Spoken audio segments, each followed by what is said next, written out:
Bonjour. Alors dans cette vidéo, on va analyser, on va introduire un concept théorique qui s'appelle la notation grand O. On a déjà un peu parlé avant dans le cours, mais jamais de manière bien circonscrite. Donc c'est ce qu'on va faire dans ce document, et aussi ce document est une théorie, mais avec quelques exercices au travers. Donc c'est théorie plus exercice, donc il y a des choses à faire en même temps.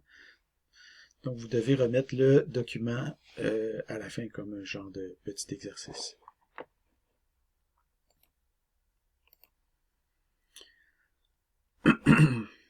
Donc, la notation grand O, en anglais, on appelle ça Big O Notation. Donc, il n'y a pas tellement de différence entre l'anglais et le français. Donc, c'est une mesure théorique de la vitesse d'exécution d'un algorithme. Ou encore, des fois, ce n'est pas juste la vitesse qu'on va caractériser par la notation grand O, on peut caractériser la taille mémoire maximale nécessaire à l'exécution d'un algorithme ou d'un programme informatique ou des choses comme ça. Ou des fois, c'est la taille de certaines autres ressources. Mais en général, c'est la vitesse qui est le truc principal et la mémoire qui est aussi très importante. Mais il y a d'autres choses aussi des fois. Et tout ça en fonction de la taille du problème à résoudre. Donc, bien que cette mesure-là soit théorique, elle a généralement des implications considérables en pratique, d'où le fait que les informaticiens y accordent beaucoup d'importance. Donc, c'est une mesure théorique, mais vous allez voir que la théorie se transpose dramatiquement en pratique. On a déjà commencé un peu à voir ça, mais vous allez le voir encore plus avec l'exercice qu'on va faire, qui va suivre cet élément-là, avec les différents algorithmes pour calculer la fonction de Fibonacci. Donc, pourquoi on dit que ça a des répercussions, la théorie aurait des répercussions sur la pratique, c'est qu'en général, un algorithme qui est théoriquement meilleur qu'un autre va aussi être généralement meilleur en pratique. C'est pas toujours le cas, mais en général, c'est le cas.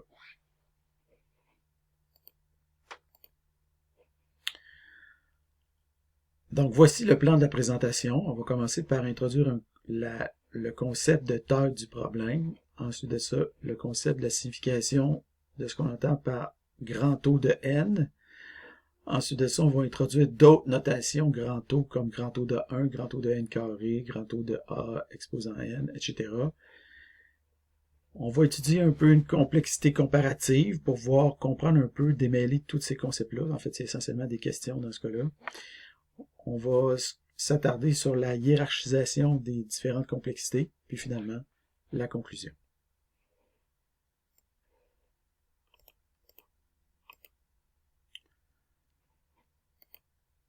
Donc, pour ce qui est de la taille du problème, donc la notation grand O dépend de la taille du problème à résoudre, mais c'est quoi cette taille-là? Ça dépend en fait de la formulation du problème.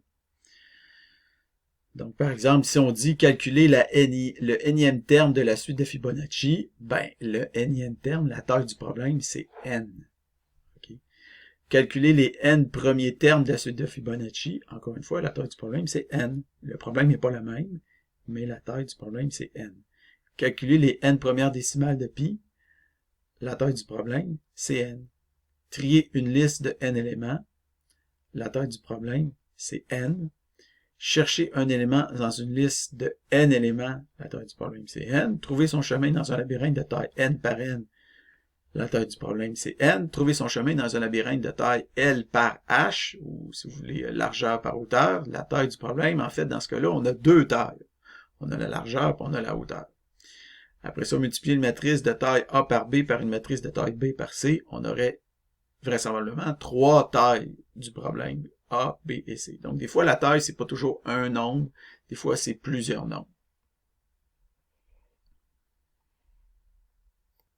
Alors, voici un premier petit exercice où vous devez déterminer quelle est la taille du problème.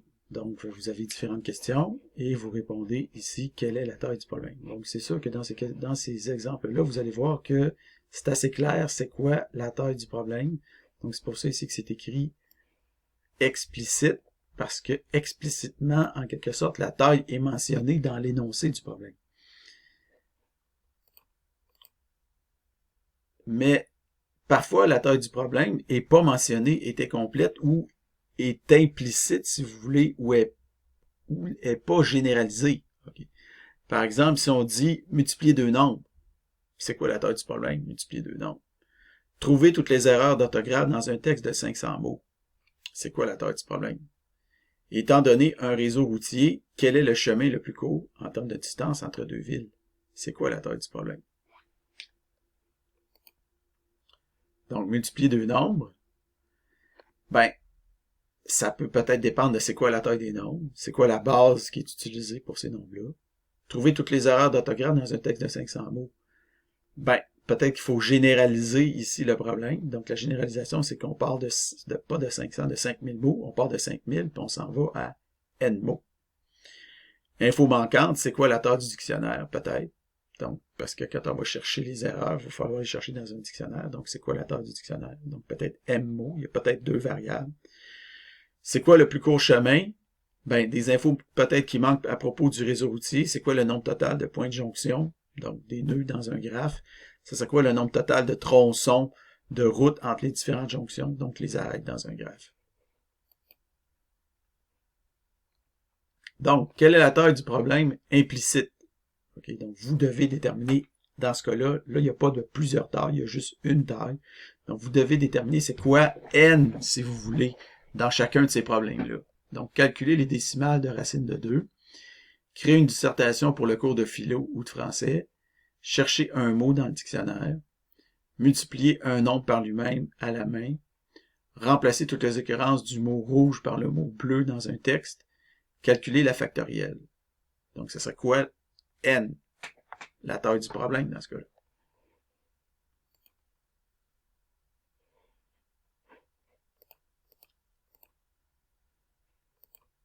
Donc, la signification de grand O de n.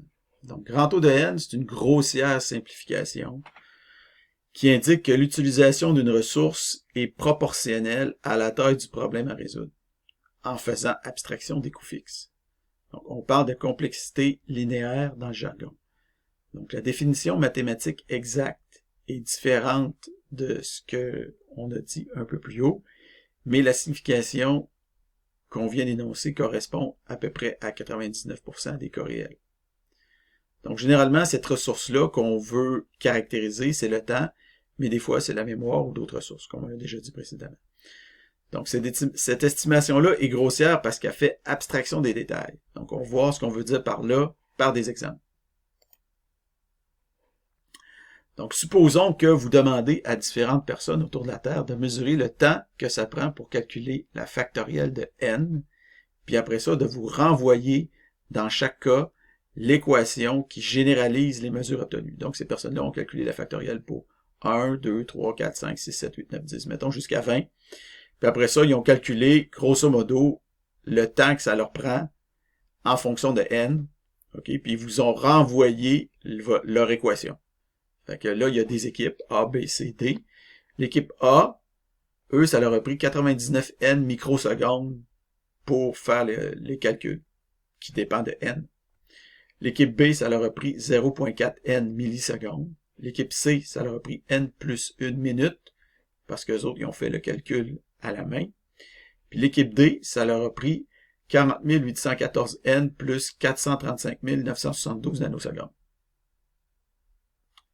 Donc, c'est toutes des équations différentes, avec des unités de mesure différentes, microsecondes, millisecondes, minutes, nanosecondes. Donc, O de n, c'est une mesure qui correspond à n'importe quelle équation du type AN plus B, ou l'équation d'une droite, si vous préférez, où A est le coefficient, puis B, c'est un facteur constant. Donc, dans le jargon mathématique, f de x égale ax plus b, c'est oui l'équation d'une droite, c'est aussi ce qu'on appelle un polynôme du premier degré, ou une équation linéaire. Donc, dans ce cas-là, on parle de complexité linéaire en algorithmie. Donc, tous ces trucs-là ici, que vous voyez là, c'est tous des trucs O de n. O de n, pourquoi? Parce que ça, c'est AN plus B. AN plus B. Ici, B, c'est 0. AN plus B. AN plus B. AN plus B. C'est tout du AN plus B. Donc, c'est tout du O de n. Donc, O de n fait abstraction de quoi? Des coefficients dans l'équation. Le A puis le B, ça peut être n'importe quoi. Le A, évidemment, ne doit pas être 0.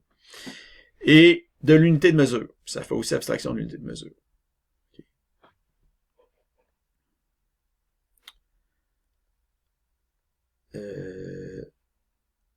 Donc, en pratique, le temps d'exécution d'un même programme va varier énormément d'une machine à l'autre. Puis sur une même machine aussi, ça va varier en fonction des autres processus qui sont en cours au moment où on exécute notre processus.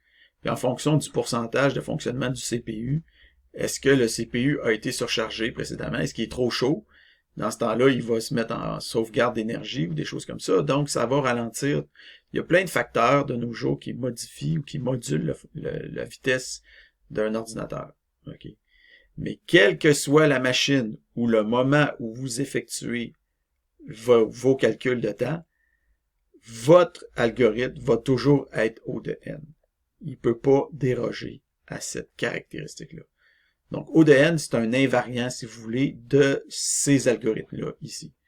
Donc, ces algorithmes-là ici, ils sont tous O de n, puis c'est un invariant dans ce cas-là. Donc, coût fixe et coût variable. Donc, en algorithmie, on peut grossièrement comprendre une durée comme ayant un coût fixe et un coût variable en fonction de n, la taille du problème. Par exemple, si vous avez A de n égale 8n plus 109 millisecondes, le coût fixe, c'est 109 millisecondes. Donc, dès que vous essayez de calculer, vous avez tout de suite en partant un coût de 109 millisecondes. Puis après ça, pour chaque n qui croît, vous ajoutez un 8 millisecondes. Donc, si vous faites ça, vous allez ici, par exemple, si vous appliquez cette formule-là, dans le cas ici de n puis de la durée, vous allez, par exemple, calculer 8 fois 1, 1, plus 100, 8 fois 1, 8 plus 109, ça donne 117. Donc, pour n égale 1, l'algorithme prend 117 millisecondes. Donc, vous avez juste ici à compléter les 4 autres valeurs.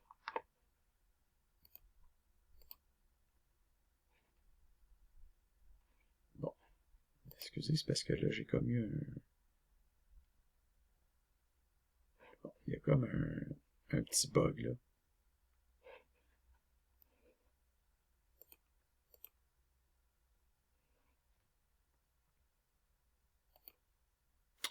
Donc, dans cette section-là, dans le fond, on va s'intéresser à différentes autres complexités, pas juste O de n, mais O de 1, O de n carré, O de a exposant n, etc.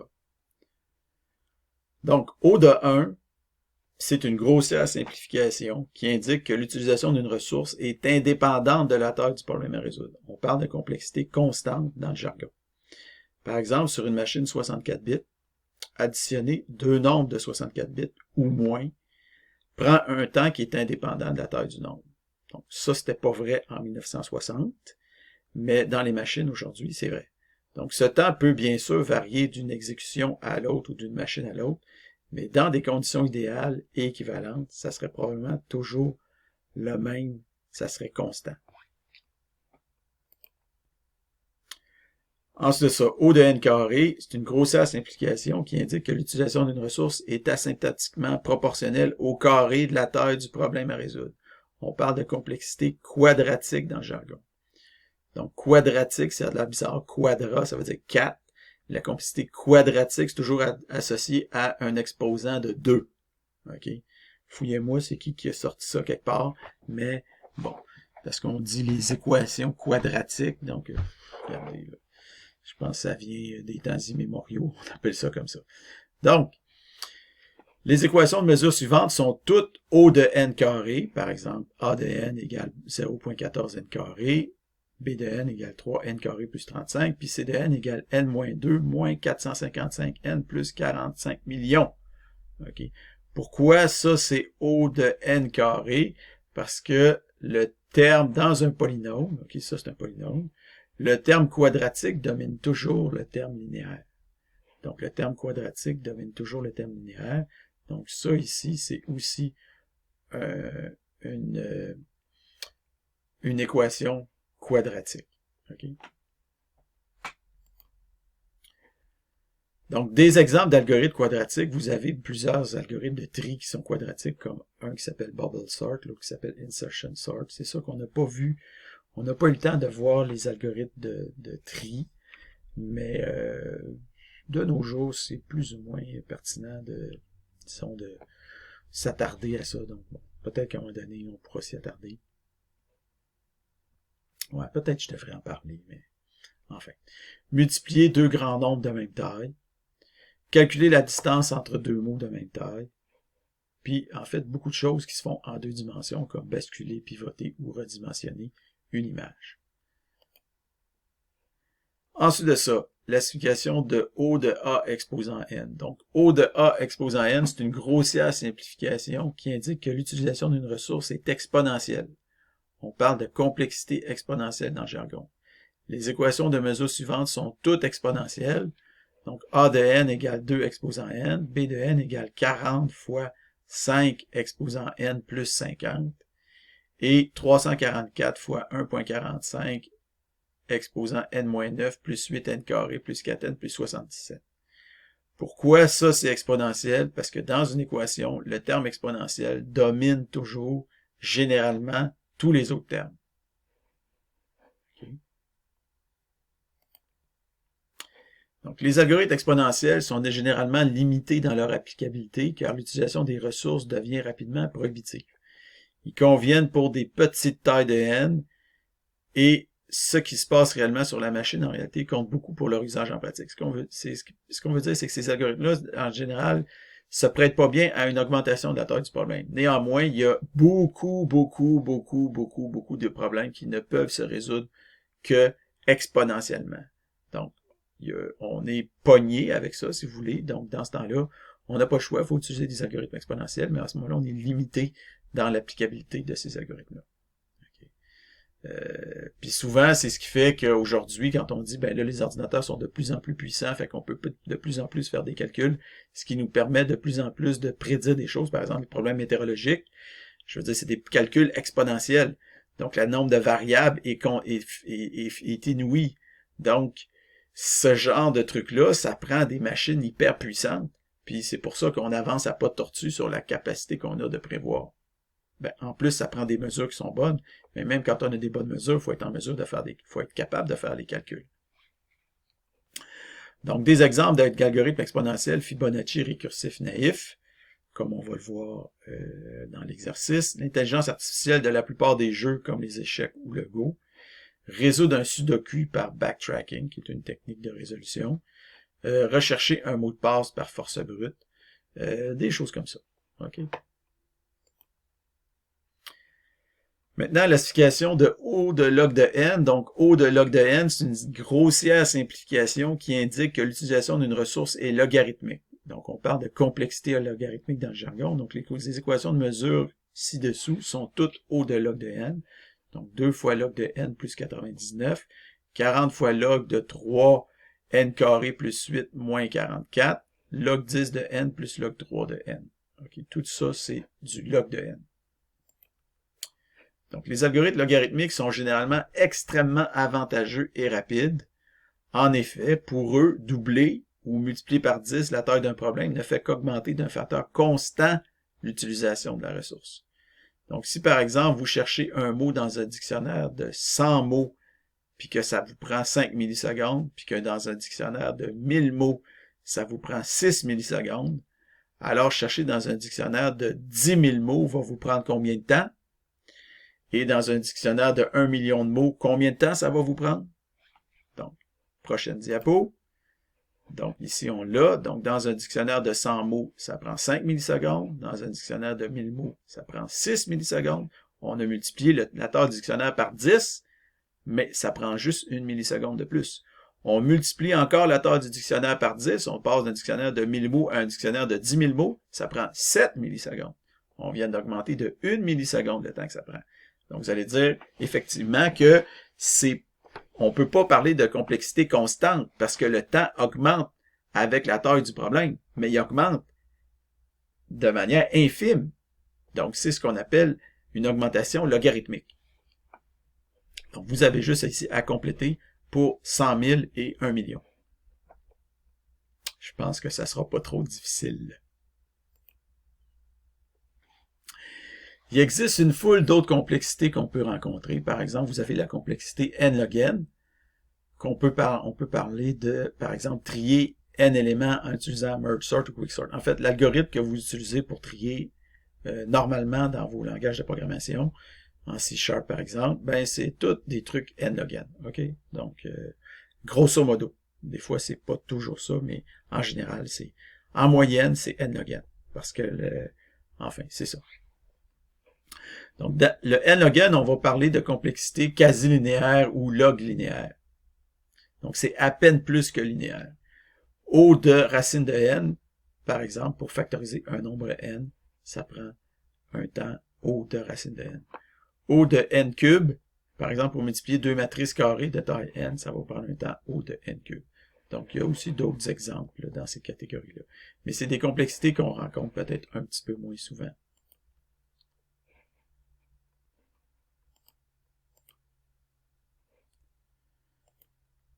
Donc, dans cette section-là, pardon, on va faire des exercices. OK, donc, ici, c'est marqué « Compléter le tableau qui associe une complexité à une équation temporelle ». Donc, vous avez ici l'équation, puis vous devez mettre la complexité temporelle en notation grand O associée à ça. Donc, par exemple, 4n plus 5 millisecondes, sa complexité temporelle, c'est O de n. 40 jours, c'est quoi sa complexité temporelle? Là, c'est marqué « Taper une équation ici ». Donc, vous avez juste à rentrer, parce que dans C#, pas C#, dans PowerPoint, on peut rentrer des équations.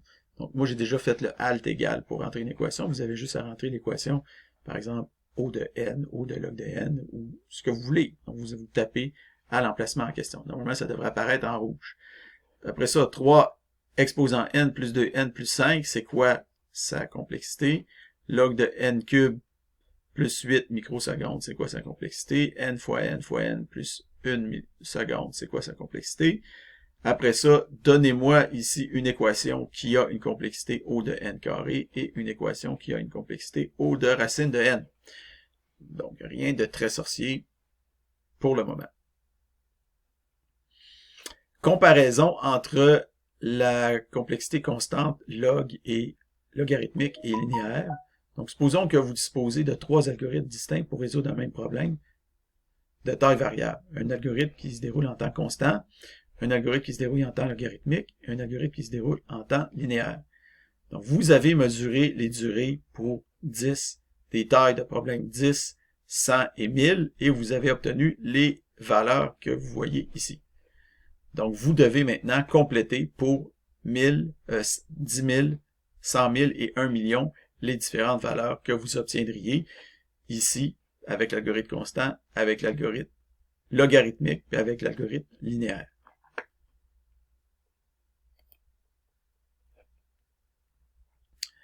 Donc, un peu un même genre de problème similaire au précédent. Vous avez, donc, sur une machine idéale, différents algorithmes avec les temps que vous mesurez ici en fonction de la taille du problème n. Mais cette fois-là, le problème précédent, on vous dit ça c'est un algo constant, ça c'est un algo logarithmique, puis ça c'est un algo linéaire. Ici, on vous dit pas. On vous dit pas ça c'est un algo aussi, ça c'est tel type d'algo, ça c'est tel type d'algo, ça c'est tel type d'algo. Donc, vous devez, à partir des n ici et des temps que vous avez ici, vous pouvez supposer que c'est des secondes, par exemple, ou des millisecondes. Ça n'a pas d'importance. Donc, ça, c'est des temps qui croient. Okay? Donc, vous devez dire quel type d'algorithme on a. Est-ce qu'on a un algorithme constant, logarithmique, linéaire, log linéaire, n carré, exponentiel, racine de n? C'est à vous de déterminer. Okay?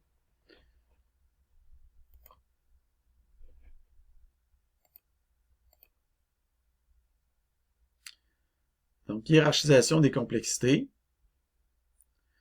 Donc, on peut ordonner les complexités de la plus intéressante, c'est-à-dire la plus rapide, à la plus prohibitive, ou la moins intéressante, c'est-à-dire la plus lente. Donc, la plus intéressante, c'est O de 1. Après ça, vous avez logarithmique, vous avez racine de n, vous avez n log n, vous avez n carré, n cube, vous avez n exposant b, où est-ce que b est plus grand que 3, par exemple 4, 5, 6, 7, 8, 9, etc. Finalement, vous avez exponentiel. Donc, en règle générale, pour résoudre un même problème, si vous avez le choix entre deux algorithmes, vous allez généralement privilégier celui dont la complexité est la plus intéressante, toute chose étant égale par ailleurs. Okay.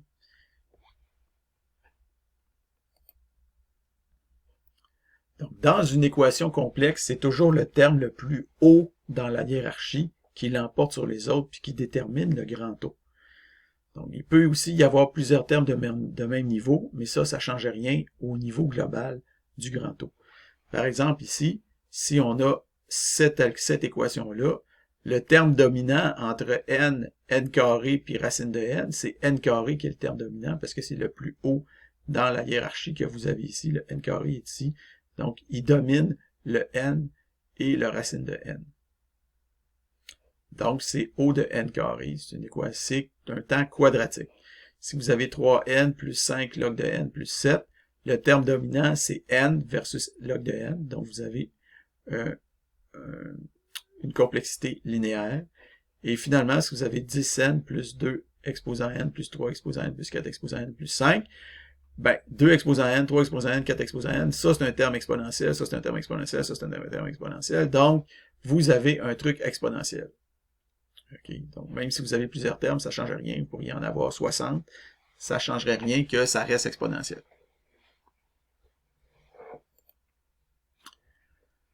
Donc, quelles sont les complexités associées aux équations de temps suivantes? Donc, vous avez juste à indiquer ici vos différentes complexités. Grand O.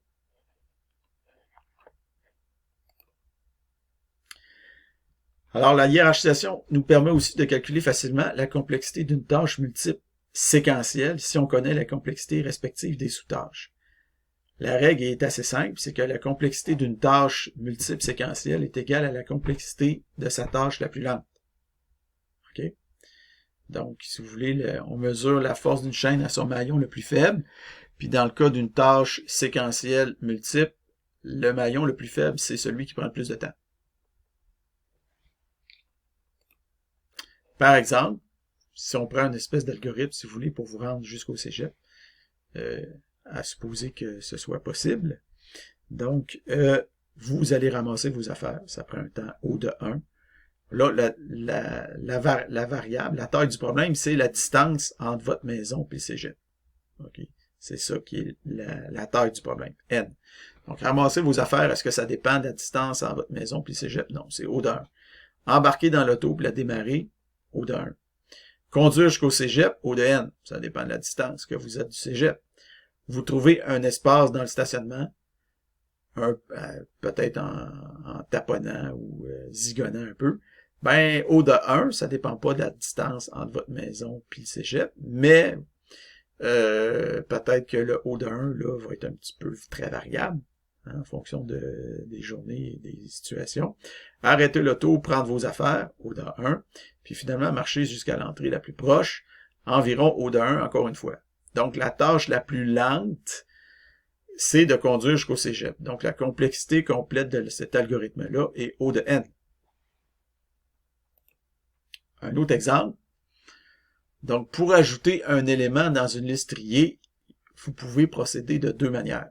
Vous pouvez ajouter l'élément à la fin de la liste, puis trier la liste.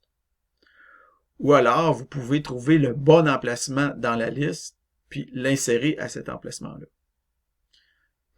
Sachant que les complexités respectives des sous-tâches sont les suivantes. Donc, ajouter à la fin, ça prend un temps O de 1.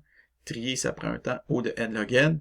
Trouver un emplacement, ça prend un temps O de log de n. Et insérer, ça prend un temps O de n. Donc, laquelle de ces deux approches-là est préférable? L'approche A ou l'approche B? Donc, l'approche A, ajouter un élément à la fin puis trier. Donc, ajouter un élément, ça prend O de 1. Trier, ça prend O de n log n. Donc, la globalité de ça, le grand O de cette tâche-là complète, son maillon le plus faible, c'est O de n log n. Donc, la durée de cette tâche-là, c'est O de n log n, si on procède comme ça. Si on procède comme ça, ben, O de log de n, c'est trouver l'emplacement, puis l'insérer, c'est O de n. Le maillon le plus faible, c'est celui-là, O de n. Donc, la durée globale de cette tâche-là, c'est O de n. Donc, la meilleure façon de procéder, c'est l'option B, si vous voulez. Donc, trouver l'emplacement, puis insérer, c'est O de n, versus cette façon de procéder-là, qui est O de n log n. Évidemment, n log n, c'est à peine plus que O de n, mais O de n est quand même meilleur que O de n log n. Donc ici, on vous demande, d'après les différentes descriptions de tâches que vous avez ici, de déterminer la complexité globale de la tâche.